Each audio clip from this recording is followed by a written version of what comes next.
La Cour suprême inflige une défaite à George Soros et à ses groupes anti-américains à l'étranger. Voici Richard Pollock avec plus d'informations. Bien que cela ait été à peine mentionné dans la presse grand public, la Cour suprême a récemment porté un grand coup au milliardaire libéral George Soros et à ses opérations à l'étranger.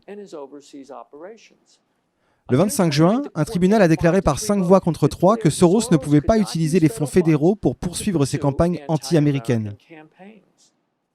Scott Walter, président du Capital Research Center, a déclaré que la décision de la Cour suprême était en fait un coup porté à Soros et à ses opérations anti-américaines à l'étranger.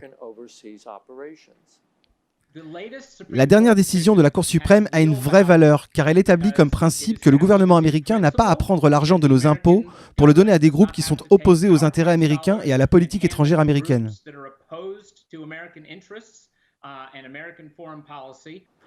Le président Barack Obama a versé plus de 170 millions de dollars de fonds publics à divers groupes appartenant à Soros, dont East West Management et sa fondation Open Society.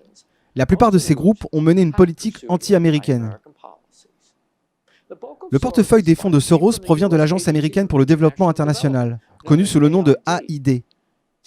Pour mieux comprendre à quel point Soros est radical, il faut savoir que le groupe du milliardaire appelé Open Society Foundations s'est opposé aux lois fédérales américaines sur la prostitution et le trafic sexuel.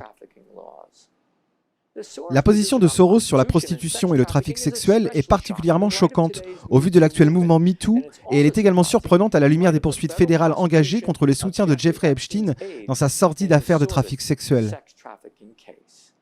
Walter affirme que la position de Soros sur le trafic sexuel est très éloignée des valeurs américaines, ce qui explique pourquoi l'enquête de la Cour suprême a été largement ignorée par les médias mainstream.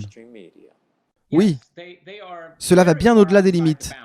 C'est pourquoi le reste des médias, contrairement à vous, gardent le silence.